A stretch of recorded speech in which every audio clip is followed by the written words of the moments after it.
نظر نہ آ جایا سخت سزا دوں گا. یہاں تو کوئی اچھی خبر لائے گا، چونکہ وہ ہدہد پرندہ جاتا تھا تو خبریں لا کے دیتا تھا، ورنہ سزا دوں گا. اتنی دیر میں ہدہد بھی آ گیا. یہ پرندے جو کارکن ہوتے ہیں بڑے سیانے ہوتے ہیں، کبھی بندہ ناراض ہو تو صحیح خبریں لے آتے ہیں. تو صحیح خبر لے کے آ گیا. آتے ہی آ کے بیٹھا تو اس نے حضرت سلیمان علیہ السلام نے کہا کہاں تھے؟ عرض کرنے لگا حضور میں ملک سبا گیا تھا، وہاں ایک عورت حکمرانی کرتی ہے، اس کا نام بلقیس ہے، بہت بڑے تخت پہ بیٹھتی ہے، 80 گز اس کا تخت لمبا ہے، 40 گز چوڑا ہے، اور شاید 80 من کے 80 ٹن اس کا وزن ہے. تو حضور وہ سورج کو پوچھتے ہیں. حضرت سلیمان نے فوراً خط لکھا، فرمایا جا کے اسے میرا خط دے دو کہ یہاں تو کلمہ پڑھ کے ہماری فرما بردار بن جائے، ورنہ تیار ہو جائے. جو اللہ کے غیر کو پوچھتے ہیں ہم ان کے خلاف جنگ کریں گے. وہ جب لے کے گئے نا خط، یہ حدود گیا تو وہ میٹنگ کر رہی تھی، اس کے وزیر مشیر سارے بیٹھے تھے. اس نے جا کے خط پھینک دیا ملکہ بلقیس کی جھولی میں. اس نے خط پڑھا تو ڈر گئی، وزیروں کو بلایا. حضرت سلیمان، قرآن کہتا ہے حضرت سلیمان نے کہا تھا خط پھینک کے نا تو سائڈ پہ ہو کے سننا وہ کیا کہتا. بندوں کے لیے منع ہے، پرندوں کے لیے جائز ہے. بندوں کے لیے منع ہے سائڈ پہ ہو کے سننا. ہاں جس کی جاسوسی کی ڈیوٹی ہو، کفر کی جاسوسی کی، اس بندے کے لیے بھی جائز ہے. تو یہاں ایک تو وہ پرندے تھے، دوسرا کفر کی جاسوسی کر رہے تھے. سائڈ پہ ہو کے سننے لگے تو ملکہ بلقیس کہنے لگی اب کیا کرنا ہے، یہ خط آیا ہے. وہ کہنے لگے ہم تیار ہیں، آپ حکم کریں، ہم لڑنے کو تیار ہیں، لڑیں گے. وہ کہنے لگی نہیں تیزی نہ دکھاؤ. قرآن مجید کہتا ہے کہ وہ کہنے لگی جب لڑائیاں ہوتی ہیں تو شہر تباہ ہوتے ہیں، ملک کھنڈر بن جاتے ہیں، لڑائی مسئلے کا حل نہیں ہے. انہوں نے کہا کہ میں نبی ہوں. ایک دفعہ آزما لیتے ہیں کہ نبی ہیں کہ نہیں، معاذ اللہ آزما لیتے ہیں. کہا کیسے؟ کہنے لگی تحفے تائے بیچتے ہیں، اگر مال پر دل للچا گیا تو پھر نبی نہیں بادشاہ ہے، اور اگر مال پر دل للچایا نہ تو پھر اللہ کے کامل بندے. یہ فرق اس نے اس وقت بیان کیا. اس نے 500 کنیزیں، 500 غلام، بڑے شاندار لباس پہنا کے، 500 گھوڑا بڑا تگڑا، اس کے اوپر مال و اسباب رکھ کے تیاری کرا کے حضرت سلیمان کی طرف بھیجا. ہدہد پہلے سے خبر لے کے آ گیا. حضور اس نے یہ پروگرام بنایا ہے. وہ جب آیا سارا کچھ تو حضرت سلیمان دیکھ کے جلال میں آ گئے. فرمانے لگے اسے جا کے کہہ دو تو مجھے کیا تحفے بھیجے گی، میرے رب نے مجھے مالا مال فرمایا ہوا ہے، نے مالا مال کیا میرے مالک نے. جا اسے جا کے کہہ تو کیا تحفے دے گی. جب رب دیتا ہے تو پھر کوئی کمی نہ وہ نہیں چھوڑتا. بندے کیا دے سکتے ہیں؟ بندے تو بیچارے 10 دے کے تو 10 دن ان کی آنکھیں نہیں کھلتی. فرمایا جو اللہ نے جو دیا ہے کیا بات ہے اس کے دینے کی. تو فرمایا اسے کہو یا فرما بردار ہو کے آ جائے یا جنگ کے لیے تیار ہو جائے، ہم اسے اس کے شہر سے ذلیل کر کے نکال دیں گے. اس نے جا کے جب پیغام دیا تو اور ان لوگوں نے بھی آ کے بتایا کہ وہاں تو ہم عجیب منظر دیکھ کے آئے ہیں کہ جانور بھی ہاتھ باندھے کھڑے ہیں، وہاں تو جنات، سرکش جنات کھڑے ہیں. وہ بادشاہ نہیں، وہ نبی ہیں. وہ جو 500 غلام اور 500 کنیزیں گئی تھی حوال سنایا آ کے. تو ملکہ بلقیس نے پھر خط لکھا کہ میں فرما بردار ہو کے آ رہی ہوں. معنی کیا ہے؟ میں کلمہ پڑھنے کے لیے آ رہی ہوں. تو حضرت سلیمان نے کہا بھئی اب اس طرح کرو، ذرا فرش بچھاؤ. انہوں نے فرش بچھایا اس طرح کا کہ اوپر فرش تھا، نیچے مچھلیاں تیر رہی، لگ رہا تھا دریا ہے. ڈیوٹی لگا دی، جنات نے بچھا دیا. ادھر حضرت سیدنا سلیمان فرمانے لگے اب چونکہ مان کے آ رہی ہے تو اسے اپنی نبوت کی علامتیں بھی دکھانی ہیں. اس نے تخت بڑا شاندار بنوایا تھا، اور خواتین میں جو عادتیں خواتین والی ہوتی ہیں وہ جاتی نہیں. وہ 7 کمروں میں نا پیچھے اپنا تخت رکھ کے تو 7 دروازے بند کر کے آئی. اس زمانے میں ایک رواج تھا، وہ زلیخا نے بھی 7 دروازے مکفل کے ایک رواج تھا. ایک کمرہ، پھر کمرے کے پیچھے کمرہ، پھر اس کے پیچھے کمرہ، پھر اس کے پیچھے کمرہ، اور اس کو بڑے موٹے تالے لگائے جاتے تھے. اور فلسفہ یہ تھا کہ ایک تالا توڑے گا کوئی تو جب تک سپاہی آ جائیں گے، اور اگر اس کے توڑنے تک نہ آئے تو دوسرے کے توڑنے تک آ جائیں گے، اور اس کے توڑنے تک نہ آئے تو 7ویں تک تو آ جائیں گے. یہ ان لوگوں کا نفسیاتی معاملہ تھا، سوچ تھی. 7 کمروں میں مکفل کر کے نا وہ نکلی. تو حضرت سلیمان علیہ السلام کہنے لگے بھئی مجھے اس کا تخت چاہیے اس کے آنے سے پہلے. اس کے آنے سے اس واقعے کی کیا ضرورت تھی قرآن پاک میں؟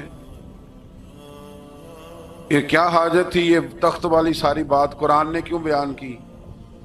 پوچھیں آپ اپنے دل سے بھی اور انکار کرنے والے منکرین سے بھی، اس کی کیا ضرورت تھی؟ وہ جو کہتے ہیں جی ولی کی کرامت کی کیا ضرورت ہے، سیدھی سیدھی نماز پڑھو، روزہ رکھو، حج کرو، زکوٰۃ دو، تو پوچھو ان سے ایک سورت نمل کے اندر اس ساری تفصیل کی کیا ضرورت تھی؟ ختم ہو گئی جب وہ کلمہ جو پڑھ رہی ہے تو پھر اس سارے واقعے کو رب کیوں بیان فرماتا ہے؟ حضرت سیدنا سلیمان فرمانے لگے تخت چاہیے، اور چاہیے اس کے آنے سے پہلے۔ قال عفریت من الجن، جنوں میں سے ایک بہت بڑا جن بولا، کہنے لگا حضور آپ کا یہ تخت برخاست ہونے سے پہلے لے آؤں گا۔ یہ جو آپ میٹنگ کر رہے ہیں نا، یا فیصلے ختم، کچھ نے لکھا صبح سے شام تک میٹنگ ہوتی ہے اور اس کو آنے میں پتہ نہیں کتنے دن لگیں گے، تو میں یہ برخاست ہونے سے پہلے، اور کچھ نے کہا دی آپ شرط کیوں لگاتے ہیں کہ صبح سے شام تک ہوتی؟ اس جن نے کہا دی آپ 10 منٹ میں فارغ ہو جائیں، آپ فارغ ہوں گے تو تخت آ جائے گا۔ مفسرین نے لکھا ہے کہ جب قرآن کہتا ہے کہ اس نے کہا کہ آپ کے فارغ ہونے سے پہلے، تو اس کا مطلب ہے کہ جب آپ اٹھیں گے یہ جگہ خالی کر دیں گے تو تخت یہاں کیویں؟ ہزاروں میل کا فاصلہ ہے، آ جائے گا پر ہوائی جہاز پہ کارگو کرا کے، جی ڈی ایچ ایل کے ذریعے۔ کیسے آئے گا؟ وہ آئے گا تو بس آئے گا تو حضرت سلیمان کی تو بادشاہت تھی نا زمانے پہ، فرمانے لگے نہیں نہیں تو لیٹ ہے، تو لیٹ ہے، تو ہمیں جانتا ہی نہیں، ایٹ سٹ تے پکھڑا کوار گندل، اسی اور بھی بوٹیاں جاننے ہاں، یہ تو لیٹ ہے، ابھی ہماری طاقت اس سے زیادہ ہے۔ بڑی کمال بات لکھی ہے لکھنے والوں نے۔ ایک مفسر نے لکھا ہے کہ ابھی حضرت سلیمان نے غلاموں سے منگوایا ہے، اپنی بات کوئی نہیں کی، یہ حال ہے ان کے غلاموں کا، تو سردار کا عالم کیا ہوگا؟ حضرت سلیمان کہنے لگے بھی جلدی جائیے۔ قال الذی عندہ علم من الکتاب انا آتیک بہ قبل ان یرتد الیک طرفک، تو اٹھا ان میں سے وہ جس کے پاس کتاب میں سے علم تھا، ساری کتاب کا بھی نہیں، علم من الکتاب، کتاب، وہ اٹھے جن کے پاس کتاب میں سے علم تھا، تو وہ اٹھ کے کہنے لگے حضور میں لے آؤں گا، کب؟ آپ کے آنکھ جھپکنے سے، نہیں آنکھ جھپکنے سے، بندہ تھا جن تھا، جن کی تو بات مانی نہیں انہوں نے، کیا کہا؟ آنکھ جھپکنے سے، میں آنکھ جھپکنے سے پہلے لے آؤں گا۔ تو حضرت سلیمان کہنے لگے تو ٹھیک ہے چل لا، پھر لا، پھر آنکھ جھپکنے سے بڑے ہی نہیں، پھر غصہ نہیں آتا ان پہ، پھر غصہ نہیں آتا۔ میرے شیخ کامل، مرشد اکمل، شیخ بحر و بار، حضور غوث پاک جیلانی، حضرت غوث اعظم یوں کر کے شاگردوں کو، مریدوں کو سبق پڑھا رہے تھے، پڑھاتے پڑھاتے ہاتھ آگے کیا، اور جب ہاتھ واپس آیا تو بھیگ گیا تھا سارا۔ تو شاگرد کہنے لگے حضور یہ کیا ہے؟ فرمایا تمہیں نہیں سمجھ آئے گی، چھوڑو تمہارے والی بات نہیں، خاصاں دی گل آما آگے نہیں مناسب کرنی، رہنے دو تم۔ کچھ وقت گزرا تو کچھ لوگ آ گئے، ابھی کلاس ختم نہیں ہوئی تھی، کپڑے بھیگے ہوئے ہو، وہ شاگرد پہلے ہی منتظر تھے، کہا تمہیں کیا ہوا؟ کہنے لگے دریا میں جا رہے تھے، اچانک ہچکولیں آنے لگے، تو ہم نے کوئی کسی بے عمل کا بازو تو نہیں نہ تھاما، ہم غوث اعظم کے ماننے والے ہیں، تو دریا میں کہا یا شیخ عبد القادر جیلانی شیئا للہ، اللہ کے راستے میں مدد کرو۔ تو کہنے لگے بس ایک ہاتھ ہی آیا ہے، اور یوں کشتی کھینچ کے باہر نکالی ہے۔ تو اب وہ شاگرد سارے چپ کر گئے، کہنے لگے جواب کیوں نہیں دیتے؟ انہوں نے کہا تم نے ہاتھ دیکھا ہے پہنچتا ہوا، اور ہم نے ہاتھ دیکھا یہاں سے جاتا ہوا، تم نے پہنچتا ہوا دیکھا ہے، تو ہم نے حضرت بہاؤالحق نقش بند بخاری ان کی ایک مریدنی تھی، اوپر چبارے پہ کسی نے اس کی عزت پہ ہاتھ ڈالا، چبارے پہ اوپر والی منزل پہ اس مریدنی نے اپنی عزت بچانے کے لیے چھلانگ لگا دی۔ جب وہ نیچے گر رہی تھی تو حضرت بہاولک نقشبند بخاری پہنچ گئے، نیچے کوئی ایسا بندوبست کر دیا، کوئی چارپائی بچھا دی، کوئی ایسا جس پہ وہ آ کے آرام سے گری اور بچ گئی۔ حضرت صاحب کی طرف دیکھ کے کہنے لگی حضور آپ کب آئے؟ فرمانے لگے پتر جب تو چبارے سے چلی تھی تب میں بخارے سے چلا تھا، جب تو چبارے سے چلی تھی نا تب میں بخارے سے چلا تھا، اور تیرے نیچے آنے تک میں بھی پہنچ گیا ہوں۔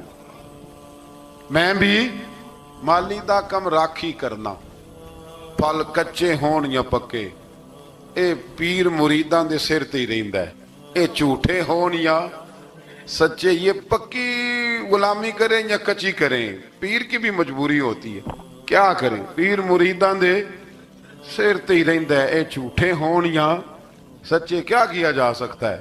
لیکن نا نافرمان بیٹے کا بھی تو جائیداد میں حصہ ہوتا ہے نا، نافرمان بھی ہو تو جائیداد میں حصہ، تو چلو باپ ناراض رہے گا تو اللہ ناراض رہے گا، بات الگ ہے، پر جائیداد کا حقدار تو ہے نا، چاہے نافرمان ہی ہے۔ پیر مریداں دے سر تے ہی رہندا ہے، اے جھوٹے ہون یا۔ پھر وہ تخت آ گیا، حضرت سلیمان سے پوچھا یہ کیا ہے؟ قال ھذا من فضل ربی، فرمانے لگے کچھ بھی نہیں۔ حضرت سلیمان کہنے لگے یہ میرے رب کا فضل ہے۔ شاید سب مفسرین نے بڑی بڑی باتیں کی ہوں، پر یہاں ایک قاضی ثناء اللہ پانی پتی رحمت اللہ علیہ کا فقرہ میں پڑھ رہا تھا، بڑا مزہ آ رہا تھا۔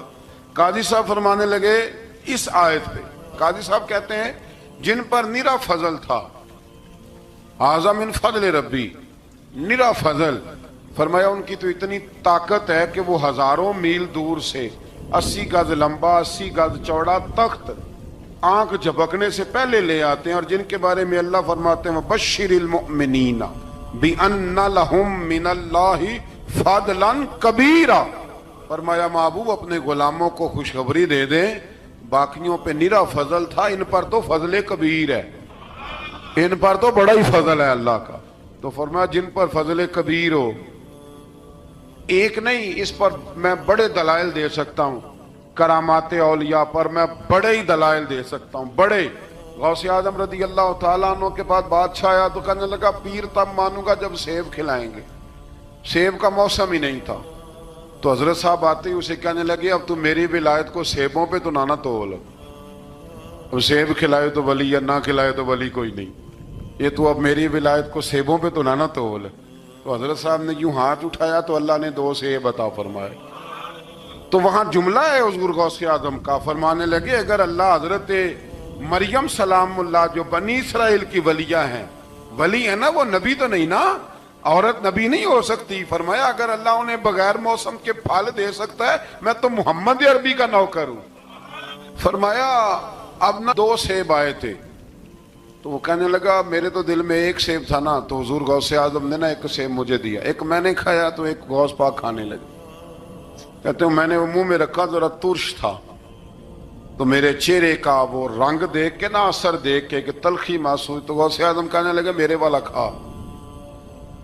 1 انہوں نے کاٹ کے ٹکڑا دیا، کہتے کھایا تو بڑا میٹھا تھا، تو میں نے کہا حضور آئے تو دونوں ہی غیب سے، آپ کے والا میٹھا ہے میرے والا کڑوا ہے، تو آپ فرمانے لگے آئے تو دونوں غیب سے تھے، پر ایک کو ذرا ظالم کے ہاتھ لگ گئے ہیں نا، اس کو تنبیہ بھی کر دی کہ ظلم سے باز آ جا، تنبیہ بھی کر دی، فرمایا ہاتھ ظالم کے لگے اس لیے ترش ہو گیا، سیانا بن، 1 نہیں 20 درجنوں۔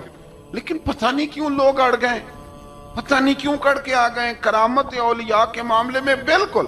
اور پھر کسی حدیث میں یہ نہیں آیا کہ اس زمانے میں ولی ہوں گے تو اس زمانے میں ولی نہیں ہوں گے، حضور نے فرمایا میری امت کبھی گمراہی پر جمع نہیں ہوگی۔ اقبال کہتے ہیں اولیاء کیا ہوتے ہیں؟ اولیاء کیا ہیں؟ جواسیس القلوب۔ اقبال کہتا ہے ولی کا بہت بڑا ولی تم نے دیکھنا ہو تو اسے دیکھو جو تیرے دل کا جاسوس ہے۔ چلو یہ مشکل بات ہے، میں نہیں چھیڑتا، لیکن جو تیرے وہ جاسوسی کرتا ہے، پر کرتا ہے تیرے دل کی، وہ تیرے دل کا جاسوس ہوتا ہے ولی، اور اس پر حضور کی حدیث ہے، فرمایا اس کی فراست قلبی سے ڈر، یہ اللہ کے نور سے دیکھتا ہے۔ ڈر اس کی فراست قلبی سے، اللہ توفیق عطا فرمائے۔ بارہ اس ولی کا نام تھا آصف بن برخیہ۔ آصف بن برخیہ جی حضرت سلیمان کے وزیر تھے۔ وہ آئی ملکہ بلقیس، اور جب وہ آئی نا تو اس نے دیکھا کہ یہ تو آگے سامنے حضرت سلیمان بیٹھے ہیں، اور جو رستہ ہے نا درمیان میں وہ فرش ہے کہ دریا ہے سمجھ نہیں آ رہی، تو اس نے نا اپنا یوں کر کے اوپر کپڑا اٹھانا شروع کر دیا کہ نیچے پانی ہے، تو حضرت سلیمان کہنے لگے چلتی آ، نیچے کچھ بھی نہیں۔ اس نے پیر رکھا، نیچے مچھلیاں بھی تیرتی جا رہی تھیں۔ حضرت سلیمان علیہ الصلوۃ والسلام، آج بھی اللہ نے توفیق دیا نا، لوگوں نے اس طرح کی تعمیرات بعد میں کی ہیں، لیکن اس کے موجد، اس کے پہلے بنانے والے حضرت سلیمان ہیں اللہ کی دی ہوئی توفیق سے۔ تو وہ ملکہ آپ کے پاس آئی، پھر وہ آپ کی فرما بردار ہو گئی، اور بعد مفسرین نے یہ لکھا ہے کہ اس نے جب کلمہ پڑھا تو پھر اس کا نکاح بھی حضرت سلیمان سے ہوا۔ حضرت سیدنا